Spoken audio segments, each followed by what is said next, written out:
wasiir dowlaha gudoomiyaha gobolka bahda waxbarashada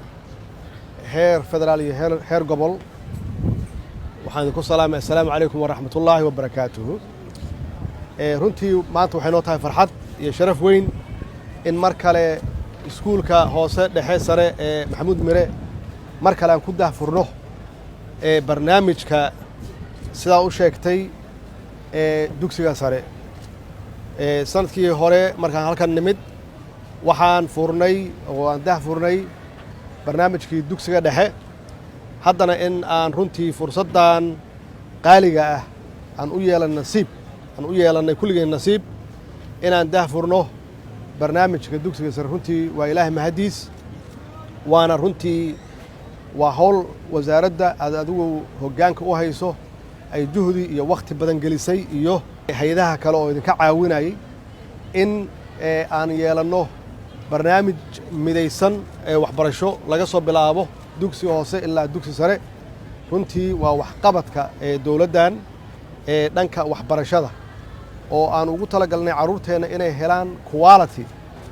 waxbarasho tayeysan si ay ula tartamaan hadda ka hor saan u sheegnay waddamada kale ee dhigooda ardada kale ee caalamka ay ula tartamaan waxaana lagu kala horumaraa waxbarashada iyo quality-ga waxbarashada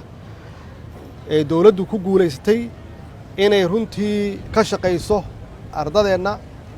inaan siino waxbarasho tayeysan hadda ka hor waxaan sheegnay inaan bixinnay 3 milyan oo buug macallimiintan aan ugu talagalnay training curriculum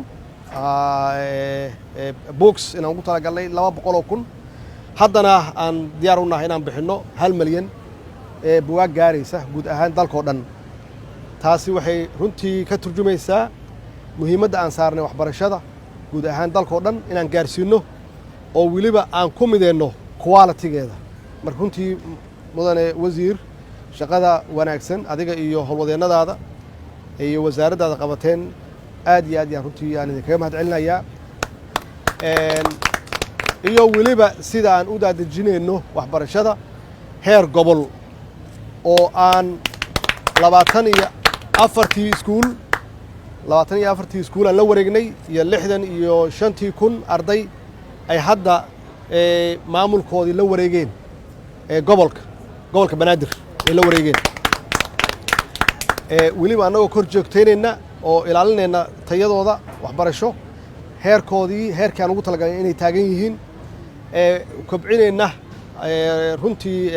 aqoontooda oo aan insha allah hadduu ilaah yidhaahdo aan badinayno waxbarashada iskuullada ku soo wareegi doona gobolka banaadir guddoomiye haddee waxaan kugu soo wareejinnay intaasoo arday oo mas-uuliyaddeeda ku saaran tahay ilaahay ha kuu fududeeyo annagu waxaan rabnaa in ardadaasi ay tayadooda kor u sii kacdo oo kor loo sii qaado